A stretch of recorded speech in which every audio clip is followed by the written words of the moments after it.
On est entouré de merveilles d'ingénierie qui semblent vraiment défier les lois de la physique. Mais la vraie question, c'est comment tout ça fait pour tenir debout? Eh bien, derrière chaque vol parfait, chaque traversée sans encombre, il y a une bataille invisible qui se joue en permanence, menée par des systèmes de contrôle ultra sophistiqués. Allez, on va plonger au cœur de ce combat. Regardez-moi ça, c'est la plateforme Sea Launch. C'est juste incroyable.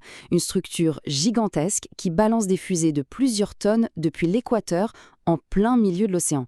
Franchement, à première vue, ça paraît complètement dingue, voire impossible. Et voilà la question cruciale. Comment un monstre pareil peut rester stable au milieu des vagues? Et comment la fusée, elle, peut garder son cap? C'est tout le problème qu'on va décortiquer ensemble. Alors, commençons par la base du problème. Que ce soit une fusée, une plateforme en mer ou même une éolienne flottante, toutes ces structures géantes reposent sur des fondations qui ne sont par définition pas stables, l'air et l'eau. L'analogie est parfaite et vient tout droit de nos sources. Imaginez, la poussée vient tout en bas, bien en dessous du centre de gravité, et ça crée une instabilité permanente. Sans une correction constante, mais vraiment constante, la fusée basculerait et se désintégrerait en à peine quelques secondes. Bon, pour comprendre le combat, il faut bien connaître les adversaires. Les ingénieurs se battent contre des forces physiques qu'on ne voit pas, mais qui sont incroyablement puissantes et qui n'ont qu'un seul but, tout déstabiliser.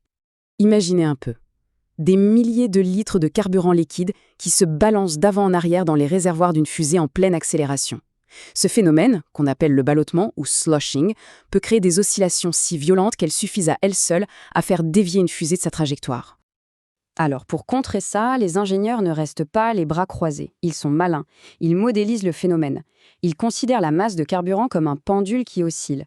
Et en faisant ça, ils peuvent anticiper ces mouvements avec une précision folle et dire au système de contrôle de les annuler avant même qu'ils ne posent un vrai problème. On a souvent l'image d'une fusée comme un cylindre de métal hyper rigide. Mais en réalité, c'est une structure très longue et assez fine. Sous l'effet des forces, elle se tord, elle vibre un peu comme une corde de guitare, selon des schémas très complexes qu'on appelle les modes de flexion. Et en fait, la fusée peut vibrer de plein de manières différentes en même temps. Le vrai défi pour le système de contrôle, c'est d'être assez intelligent pour faire la différence entre ces vibrations et les vrais mouvements de la fusée.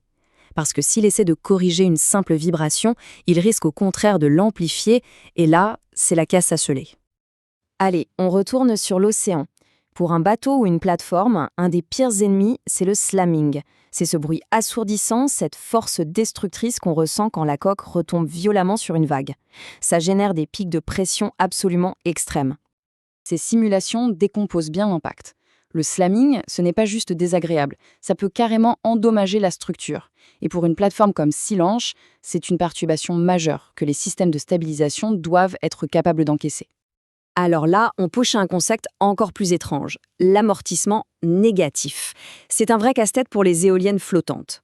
Dans certaines conditions de vent, les forces, au lieu de calmer les oscillations de la plateforme, vont au contraire les amplifier. C'est exactement comme pousser une balançoire pile au bon moment pour qu'elle aille de plus en plus haut jusqu'au point de rupture. Face à toutes ces forces chaotiques, les ingénieurs ont un champion, le système de contrôle de vol. Et pour faire simple, on peut l'imaginer comme un corps humain, avec un cerveau, des nerfs et des muscles. Le processus est d'une logique implacable. Premièrement, sentir.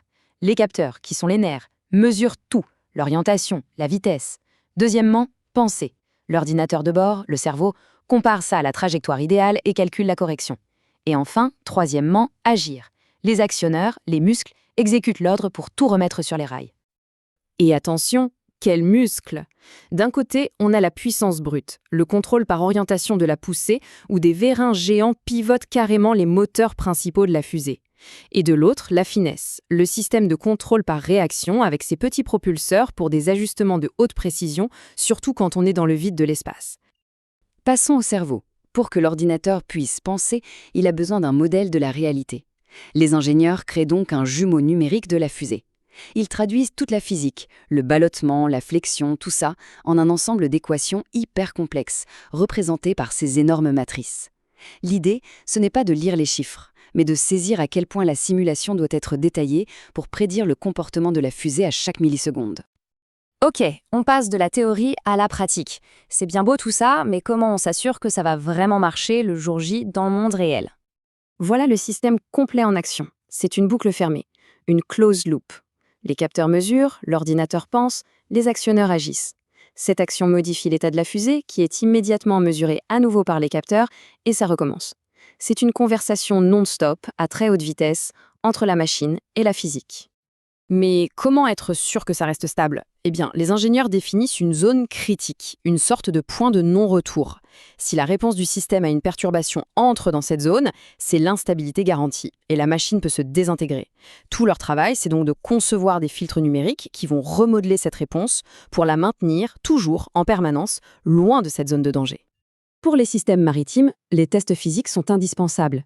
Dans des bassins immenses, on balance des maquettes dans des vagues contrôlées. Les résultats sont ensuite compilés dans ces diagrammes polaires. Ils permettent de visualiser la performance du système selon la direction des vagues, par exemple. C'est l'épreuve de vérité pour le modèle numérique. On arrive à la conclusion. Cette bataille pour la stabilité, c'est un effort de tous les instants, qui se joue à des vitesses qu'on a du mal à imaginer. Au final, chaque lancement réussi, ce n'est pas juste une démonstration de puissance brute. C'est une victoire de la précision, du contrôle. C'est le résultat d'un système qui a senti, pensé et agi des milliers de fois par seconde pour réussir à dompter les forces invisibles du chaos. C'est une sorte de chorégraphie invisible entre la machine et la nature. Ces systèmes sont vraiment les héros méconnus de l'ingénierie moderne, menant cette lutte sans fin pour l'équilibre. Mais alors que les machines deviennent de plus en plus autonomes, la question se pose. Si la machine mène la bataille toute seule, qui définit les règles du jeu? Qui devient le chorégraphe de cette danse si complexe avec la physique?